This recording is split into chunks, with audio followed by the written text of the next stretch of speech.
Hola amigos de Mentes Despiertas y bienvenidos a Necesitas Saberlo. Hace unos pocos años, hablar de inteligencia extraterrestre era provocar la risa o el rechazo de la mayoría de las personas que forman la comunidad científica. Los temas, cuanto más importantes son, más posiciones dogmáticas suelen presentar.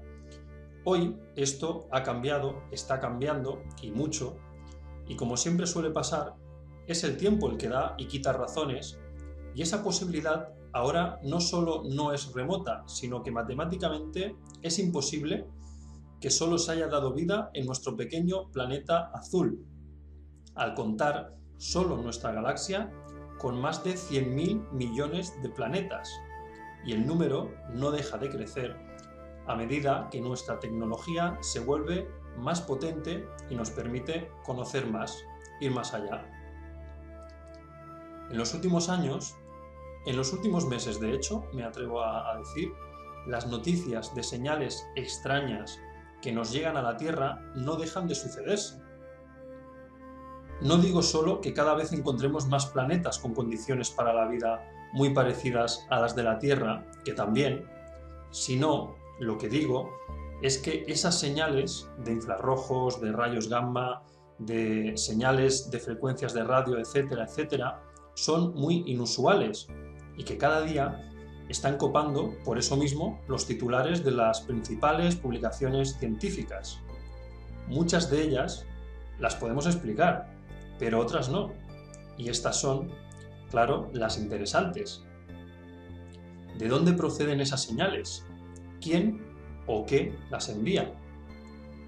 ¿Y por qué ahora, de repente, en un intervalo tan corto de tiempo, en unos pocos meses, se suceden una tras otra? Sobre todo, las que más llaman la atención son las monstruosas señales procedentes de frecuencias de radio. ¿Por qué digo monstruosas? Porque estas frecuencias de radio se calcula provienen de un lugar en el universo situado a 8.000 millones de años luz. Lejos, lejos, lejos, lejísimos. Esto es el profundo y lejano espacio exterior. Si estas señales obedecieran a un fenómeno natural, no se sabría cuál es. Pero se han descartado ya todos los conocidos, absolutamente todos. Y esto abre la posibilidad a que sea una señal no natural, o sea, artificial, creada por inteligencias extraterrestres. Pero para que esa señal nos llegue de tan lejos y con tanta fuerza, se necesitaría, según creen los expertos en estos temas, una estación de radio cuyo tamaño sería 2 veces el de nuestro planeta. ¿Es posible? ¿O la tecnología que utilizan es desconocida para nosotros y no podemos ni imaginar cómo producirían este tipo de señales? La pregunta en todo caso es ¿para qué? ¿Para qué una inteligencia extraterrestre diseñaría algo parecido? Pues la hipótesis más posible, defendida por nuestros científicos, y digo científicos, no es una elucubración de cualquiera, es que esta inmensa emisora de radio serviría para impulsar por el espacio a una flota de naves intergalácticas. ¿Cómo? Pues propulsándolas a vela, una vela cósmica, propulsando a esa flota de naves con esta tecnología. Repito que esta hipótesis la defienden nuestros más expertos científicos en estos campos. Puede parecer, como siempre digo, ciencia ficción, pero es que nosotros, la humanidad, hace como un año que estamos trabajando en una especie de proyecto similar encabezado por Stephen Hawking, el conocido como Starshot, disparo a las estrellas. ¿Y en qué consiste? Pues en crear una flota de naves tan pequeñas como un chip de ordenador y lanzarlas hacia el sistema estelar Alpha Centauri. Estas nanonaves, a pesar de su tamaño, estarían equipadas con sensores, cámaras, etc., para recopilar y enviar información a la Tierra.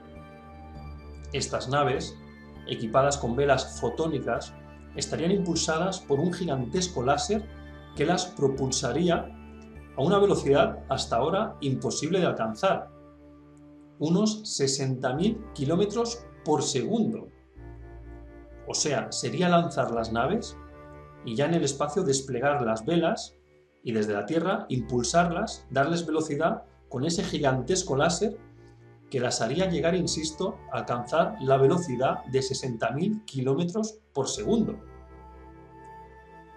A veces, cuando hablamos de velocidades así de enormes, no es fácil de contextualizar y comparar con otras, ¿verdad? Pero para hacernos una idea de lo colosal de esta velocidad y la importancia de este proyecto, solo decir que con esta tecnología de velas impulsadas por láser llegaríamos a Alpha Centauri en tan solo unos 20 o 30 años. ¿Sabéis cuánto tardaríamos en llegar con la actual tecnología de combustibles fósiles? Pues tardaríamos la friolera de 30.000 años. Da vértigo, ¿eh? Pasar de 30.000 años a tan solo 20 o 30.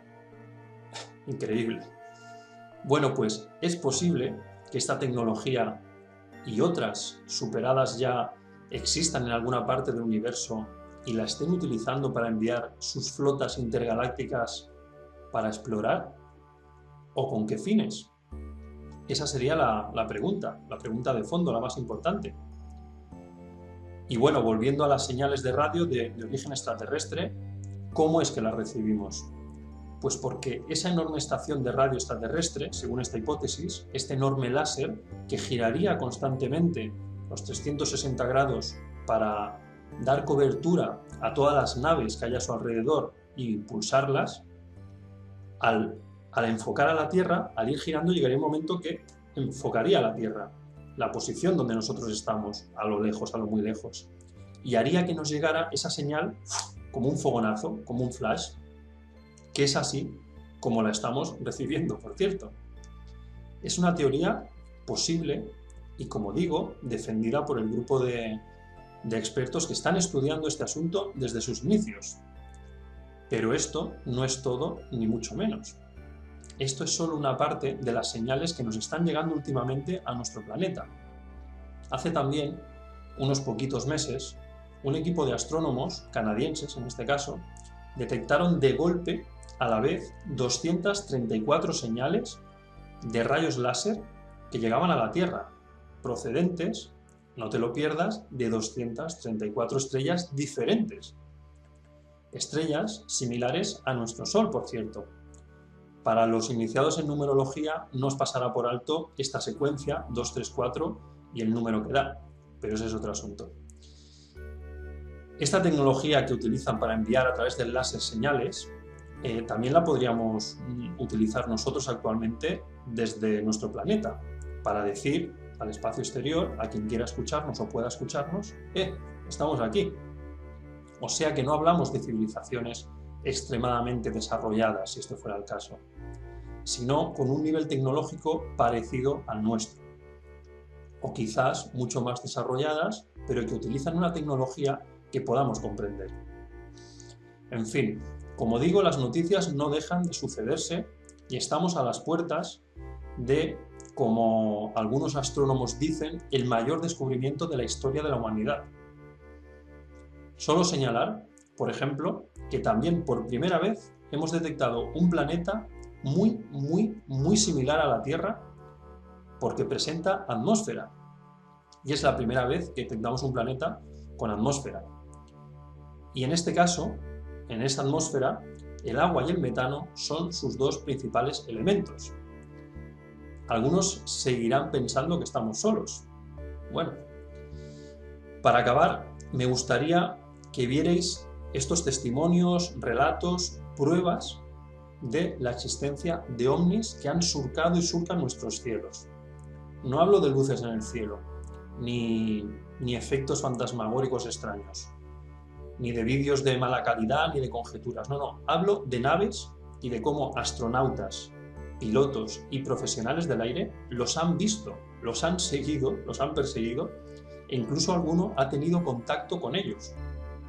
Que cada cual saque sus propias conclusiones, pero la verdad merece ser conocida. Y estamos hablando de algo que haría tambalearse todo, nuestro modo de vida, nuestras creencias. las religiones, la espiritualidad, los gobiernos, la relación entre los países de nuestro pequeño planeta azul, todo cambiaría de golpe. Espero que os guste.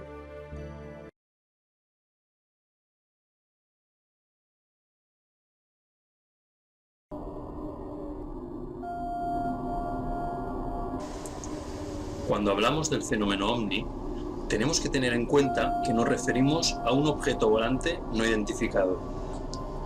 Eso significa que un OVNI no tiene por qué ser necesariamente un platillo volante con seres de otros planetas o dimensiones dentro, y que en muchos casos, la mayoría pueden ser explicados de manera lógica sin acudir a la tesis extraterrestre. Ahora bien, descartando estas explicaciones lógicas, los fakes o las interpretaciones erróneas de fotografías o vídeos, o incluso las posibles pruebas militares que no se nos explican por parte de nuestros gobiernos, nos sigue quedando un porcentaje pequeño pero importante en números generales sin explicación. Claro que los millones de avistamientos no son ovnis tripulados, pero solo que 10.000, 5.000 o tan solo 50 casos sean ciertos ya demuestra que algo o alguien nos ha visitado y seguramente aún nos visita. ¿Por qué razón iban a mentir pilotos de vuelos comerciales como el capitán Jim Couran, con más de 30 años de experiencia, o pilotos militares como lo era el capitán del Ejército del Aire español, Fernando Cámara, encargado de perseguir al ovni que obligó a un avión en vuelo comercial a aterrizar en el famoso caso Manises de Valencia? ¿Qué ganan con ello? Más bien nada, y por el contrario, se exponen a ser la burla de sus compañeros y de la opinión pública. Pero lo que han visto es tan increíble que no pueden más que contarlo. Escuchemos un fragmento de la entrevista que le hizo Iker Jiménez en su programa Cuarto Milenio.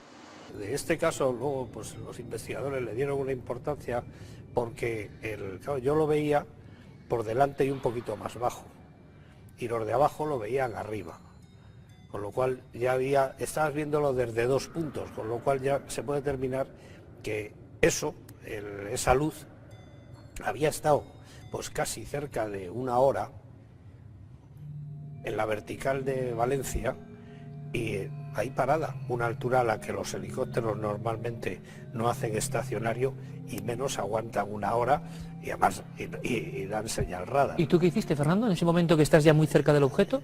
No, yo sigo detrás con mis sistemas, tengo activados los misiles de infrarrojos, tampoco da señal de infrarrojo, o sea, no da calor, porque no da calor. Bueno, puede ser que el radar no lo vea, pero si estuviese porque por la distancia que yo estaba de Valencia debía de estar ya cosa de 1 milla o 2 millas, o sea, muy cerca de esa luz. ¿Y hasta cuándo llega esa persecución, Fernando? Pues esa persecución yo llegué casi hasta Zaragoza. ¿Desde Valencia hasta Zaragoza, detrás de ese objeto volante no identificado? Aproximadamente, pueden ser 10, 11 minutos, 15 minutos. Yo ahí pedí al control militar permiso para ponerme supersónico, para ver si me podía acercar más. Ahí yo creo que debí conseguir acercarme más, porque a pesar de las interferencias, y tengo la sensación, yo creo, que en un momento, porque pasa tiempo y sobre todo las cosas son muy rápidas ahí, de que esa luz que salía era como si irradiase luz. ¿Un objeto que irradiaba luz? Sí, era como algo que irradiase la luz. Yo creo que le vi una forma como de una copa sin la parte del pie, una copa, un tronco. ¿Una media esfera? Una media esfera, ahí eso. Inmediatamente volvió a mantener la distancia y a tener la misma sensación que tenía desde que la había visto ahí en eso. Y entonces, pues ahí, detrás de él. Bueno, el testimonio de Fernando Cámara, capitán del Ejército del Aire, piloto de caza de Mirage F1, yo creo que no tiene nada que ver con lo que desgraciadamente la televisión nos ha enseñado durante años, de gente absolutamente extraña que habla de ovnis. También hay testigos de auténtica élite que los han visto. La lista de astronautas, como el primer hombre en llegar a la Luna, Neil Armstrong, que hicieron declaraciones dando a entender que habían tenido experiencias con seres extraterrestres, es enorme, pero hay algunos que no dejan lugar a la duda. Gordon Cooper, el primer astronauta estadounidense que durmió en el espacio, manifestó haber tenido decenas de avistamientos. Before Gordon Cooper entered the space program, he had his own encounter with a different type of space traveler. While flying over Central Europe, his fighter squadron came upon a formation of UFOs. There were a number of extraterrestrial vehicles out there cruising around, flying the same kind of formation we fly in our fighters. They didn't have wings, they were saucer-shaped, and we never could get as high or as fast as they were, so they're really... Gordon Cooper también declaró que tuvo en su poder la grabación en donde un ovni tomaba tierra en una base militar estadounidense en California. And a small saucer apparently flew overhead and put down some landing gear and landed out on the dry lake bed only about 50 yards out. So they picked up their cameras and started over toward it and trying to get some close-ups. And with that it lifted up, put the gear back in, and at a very high rate of speed disappeared. So they came in to tell me what happened. I told them to get over to the lab and develop the film immediately, which I did. And by the time they got back with the film, there was a higher and higher and higher ranked man preceding the last one, assuring me that I had to get those negatives into a pouch and that they had made arrangements already to get our commanding general's airplane reserved and take the films to Washington. Todas estas vivencias le llevó a escribir en 1976 una carta a la ONU pidiendo que las Naciones Unidas reconocieran públicamente la existencia de vida extraterrestre que nos visita.